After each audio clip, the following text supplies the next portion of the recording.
কয়েকটি পরিবার গোষ্ঠীর বিপুল অর্থ পাচার, 6 মাসে বিদেশে সম্পদ জব্দের লক্ষ্য বললেন গভর্নর।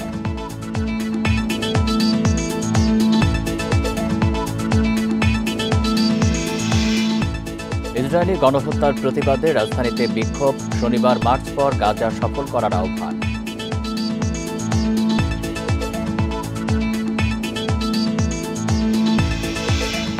নারায়ণগঞ্জে মা ছেলে সহ 3 জনের মরদেহ উদ্ধার, বাড়ির সামনেই দেওয়া হয় মাটি চাপা, আটক 1।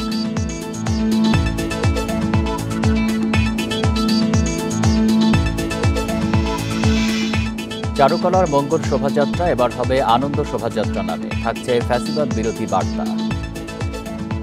বান্ডেল থাকলে প্রতি সেনমানিতে টাকা বাঁচবে। বিকাশ সেনমানি বান্ডেল কিনে জিতুন প্রতি লেনদেনে। স্বাগত সংবাদ সন্ধ্যায়, আপনাদের সাথে আছি আমি আলী আশরাফ। শুনছিলেন শিরোনাম, যাচ্ছি পুরো খবরে। কয়েকটি পরিবার ও গোষ্ঠী বিপুল অর্থ পাচার করেছে। এসব অর্থ 6 মাসের মধ্যে জব্দ করে ফিরিয়ে আনার লক্ষ্যে কাজ চলছে বলে জানিয়েছেন বাংলাদেশ ব্যাংকের governor doctor Ahsan H Mansur. বিকেলে চট্টগ্রামে বাংলাদেশ ব্যাংক কার্যালয়ে এক মতবিনিময় সভায় তিনি একথা বলেন। গভর্নর জানান, বিদেশে কোথায় কার কী পরিমাণ সম্পদ আছে তা পর্যালোচনা করা হচ্ছে। আগামী 6 মাসের মধ্যে কয়েকটি দেশে সম্পদ জব্দ করার লক্ষ্য সরকারের। তবে এসব সম্পদ ফিরিয়ে আনতে 1 বছরেরও বেশি সময় লাগবে। বিদেশি সংস্থার সাথে কাজ চলমান রয়েছে। দেশের রেমিটেন্স 26 থেকে 27% বেড়েছে জানিয়ে তিনি আরও বলেন, বিদেশি মুদ্রা রিজার্ভ এখন স্থিতিশীল পর্যায়ে আছে। রপ্তানি বাড়ার কারণে আর্থিক খাত স্বস্তির মধ্যে রয়েছে। মূল্যস্ফীতি কমলেও সন্তোষজনক নয় জানিয়ে তা আরও কমানোর চেষ্টা চলছে বলে জানান গভর্নর।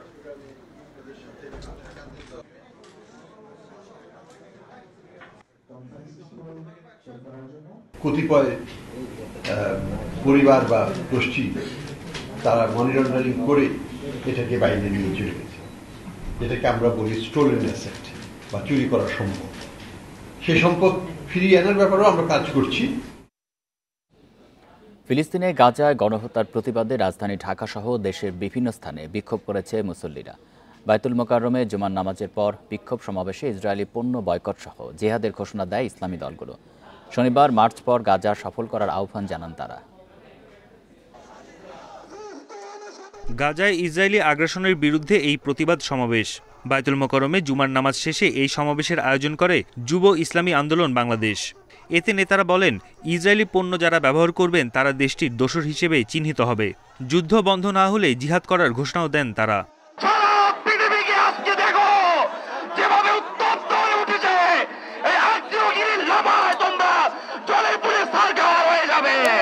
বাংলাদেশে যে সকল ইসরায়েলি ব্যবসা করছেন, অনতিবিলম্বে আপনাদের ব্যবসা গুটিয়ে ফেলুন। বাংলাদেশ সহ ফিলিস্তিনের আশেপাশের সকল মুসলিম দেশে যুদ্ধাহতদের সুচিকিৎসার ব্যবস্থা করার জন্য ইসলামী যুব আন্দোলনের পক্ষ থেকে উদাত্ত আহ্বান জানাই। পরে বিক্ষোভ মিছিলটি বায়তুল মোকাররমের উত্তর গেট থেকে বিজয়নগর হয়ে আবারও উত্তর গেটে এসে শেষ হয়। ইসরায়েল ফিলিস্তিন সমস্যার সমাধানে জাতিসংঘকে গণতান্ত্রিক পুনর্গঠন করার দাবি জানিয়েছে বিপ্লবী যুব সংহতি। গাজায় গণহত্যার প্রতিবাদে জাতীয় প্রেসক্লাবের সামনে আয়োজিত মানববন্ধনে এ দাবি জানানো হয়। রিঅর্গানাইজ করতে না পারলে, গণতান্ত্রিকভাবে জাতিসংঘকে যদি আমরা পুনর্গঠন করতে না পারি, তাহলে ফিলিস্তিন ইসরায়েলের গণহত্যা চিরতরে তাকে বন্ধ করা যাবে না। বিক্ষোভ হয়েছে রাজধানীর বিভিন্ন এলাকায়। তেজগাঁয়ে জুমার নামাজের পর বিক্ষোভ করেন মুসল্লিরা। ফিলিস্তিনের গাজায় ইসরায়েলি বাহিনীর বর্বরতা ও নৃশংস হামলার প্রতিবাদে রাজশাহীতে মানববন্ধন ও বিক্ষোভ সমাবেশ করেছে বাংলাদেশ আহলে হাদিস ও যুব সংঘ। জুমার নামাজ শেষে নগরীর 0 পয়েন্টে বিক্ষোভ সমাবেশ অনুষ্ঠিত হয়। বিক্ষোভ মিছিলটি নগরীর 0 পয়েন্ট, সোনাদিঘির মোড় হয়ে আবারও 0 পয়েন্টে এসে শেষ হয়। এই মুসলিমদের প্রতি যে অত্যাচার চলছে, যে অন্যায় চলছে, যেন সেই অন্যায়গুলোকে, অবিচারগুলোকে পুরো মুসলিম বিশ্বের লোকজন একত্র হয়ে তার একটা ভালো প্রতিরোধ করা যায়। মুসলিম রাষ্ট্রগুলো আছে, রাষ্ট্রপ্রধানরা আছে, তারা শুধু নীরবভাবে ভূমিকা পালন করতেছে দর্শকের মতো। আমরা তাদেরকে আহ্বান করব যেন তারা সবাই এক হয়ে ইসরায়েলের বিরুদ্ধে লড়াই করার ব্যবস্থা করে। এছাড়াও বিক্ষোভ হয়েছে জামালপুর, নওগাঁ, লক্ষ্মীপুর, যশোর, মাদারীপুর সহ দেশের বিভিন্ন জায়গায়। গণহত্যা বন্ধ সহ শনিবার মার্চ ফর গাজা সফল করার আহ্বান জানায় মুসল্লিরা। বন ইবনে কামাল, ইন্ডিপেন্ডেন্ট নিউজ, ঢাকা। ঢাকা ও সিলেট সহ কয়েক জেলায় মৃদু ভূমিকম্প অনুভূত হয়েছে। বিকেল 5টার দিকে এই ভূকম্পন অনুভূত হয়, তবে হতাহতের কোনো খবর পাওয়া যায়নি। আবহাওয়া অধিদপ্তরের ভূমিকম্প পর্যবেক্ষণ ও গবেষণা কেন্দ্র সূত্র ভূমিকম্পের তথ্য নিশ্চিত করে। রিক্টার স্কেলে কম্পন ছিল 4 মাত্রার। উৎপত্তিস্থল ছিল ব্রাহ্মণবাড়িয়া ও হবিগঞ্জের কাছে বাংলাদেশ ও ভারত সীমান্ত এলাকায়। ভূমিকম্পটি স্বল্পস্থায়ী হলেও এর প্রভাবে বিভিন্ন স্থাপনা কেঁপে ওঠে। ভূমিকম্পের পরপরই সামাজিক যোগাযোগ মাধ্যমে বিভিন্ন ধরনের পোস্ট দেখা যায়।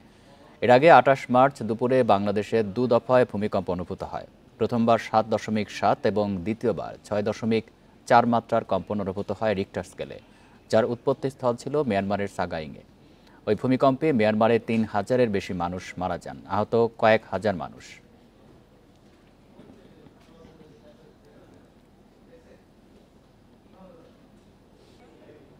চারুকলার মঙ্গল শোভাযাত্রা এবার হচ্ছে আনন্দ শোভাযাত্রা নামে। কারণ হিসাবে ঢাবি উপাচার্য বলেছেন, মঙ্গল শব্দে আপত্তি নেই, তবে সর্বস্তরের অংশগ্রহণ নিশ্চিতে পুরনো নামটি ফিরিয়ে আনা হয়েছে। আর ঐক্য শান্তির ডাকে আয়োজনে মূল ভাগে থাকছে ফ্যাসিবাদের মুখাবয়ব। শোভাযাত্রা শুরু হবে সকাল 9টায়।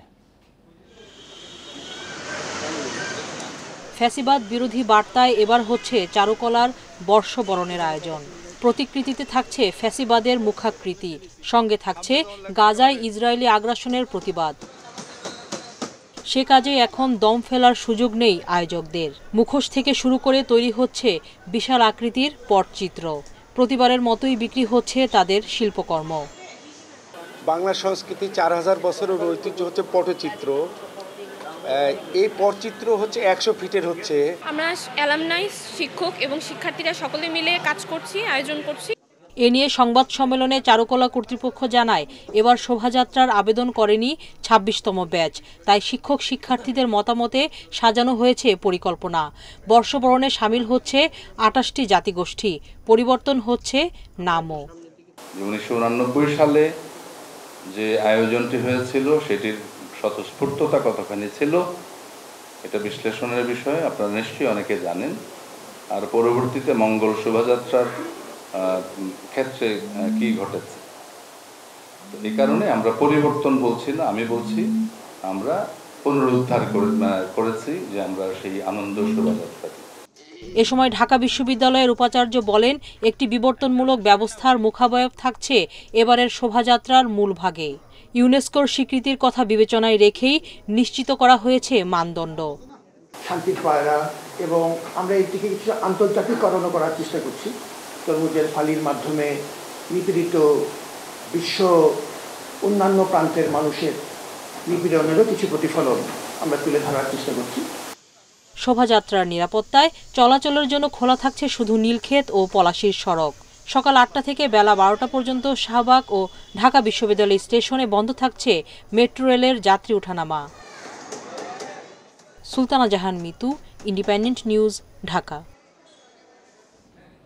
পুরাতন বছরকে বিদায় ও নতুন বছরকে বরণে খাগড়াছড়িতে অনুষ্ঠিত হয়েছে ত্রিপুরার বৈশুর বর্ণাঢ্য শোভাযাত্রা। বর্ণিল আয়োজনে সামিল হয়েছে বিভিন্ন বয়সী মানুষ। উৎসবের মাধ্যমে পাহাড়ে বসবাসরত মানুষের মাঝে ঐক্যের বন্ধন আরও সুদৃঢ় হওয়ার আশা আয়োজকদের।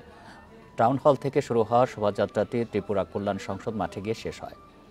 নিজেদের ঐতিহ্যবাহী পোশাক, অলংকার ও বাদ্যযন্ত্র নিয়ে অংশ নেয় অনেকে। পরিবেশন করা হয় ঐতিহ্যবাহী গড়িয়া ও ত্রিপুরা নৃত্য।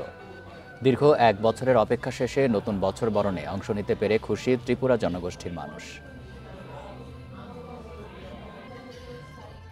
নিষেধাজ্ঞা থাকার পরও রাজধানীর বাজারে নববর্ষের আগে বিক্রি হচ্ছে ইলিশ। কিনতে হচ্ছে বাড়তি দামও।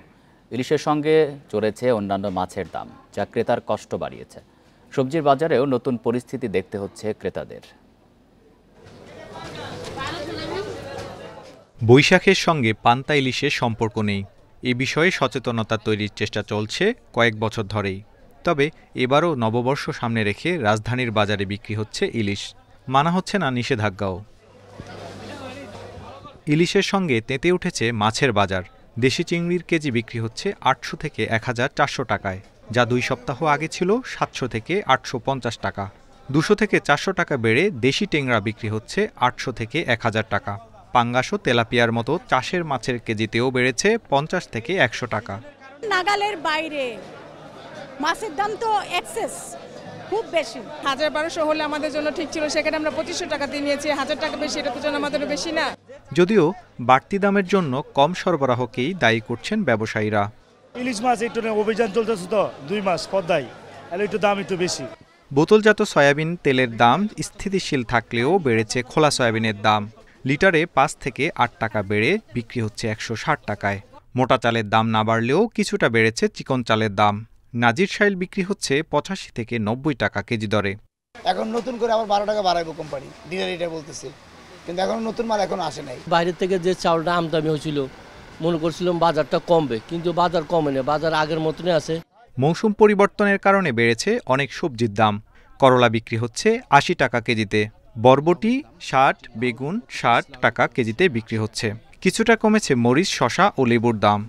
তো মনে হলো ঈদের আগে যেরকম দাম ছিল তার থেকে 10-15 বা 20 টাকা বেশি মনে হচ্ছে বাজারে। পটল ব্যস্ত আছে ৮০ টাকা, লাউ ব্যস্ত আছে ৬০ টাকা, ভেন্ডি হলো ৬০ আর সিম হলো ৭০ টাকা। তবে মাংসের দামে হেরফের হয়নি। ব্রয়লার মুরগির কেজি ১৮০ ও সোনালির কেজি ২৯০ টাকা। এছাড়া গরুর মাংস ৭৫০ ও খাসির মাংস কেজি ১,২৫০ টাকায় বিক্রি হচ্ছে। Tarek Hossain, independent news, Dhaka. নাটোর আদালতের মালখানা সহ বিভিন্ন রুমের দরজা জানালার গ্রিল কেটে প্রায় ৩৭ লাখ টাকা সহ গুরুত্বপূর্ণ আলামত চুরির ঘটনা ঘটেছে। এ সময় আদালতের হাজতখানা ও মালখানা সহ আশপাশে ব্যবহৃত সিসি ক্যামেরার ডিভাইসগুলো খুলে নিয়ে যাওয়া হয়। বৃহস্পতিবার রাতে এই ঘটনা ঘটে। এই ঘটনায় জিজ্ঞাসাবাদের জন্য ৩ জনকে পুলিশ হেফাজতে নেওয়া হয়েছে। খবর পেয়ে পুলিশের ঊর্ধ্বতন কর্মকর্তারা ঘটনাস্থল পরিদর্শন করে। তবে কী পরিমাণ আলামত খোয়া গেছে তা রেজিস্টার না মিলিয়ে বলা সম্ভব নয় বলে জানিয়েছেন পুলিশ সুপার আমজাদ হোসাইন।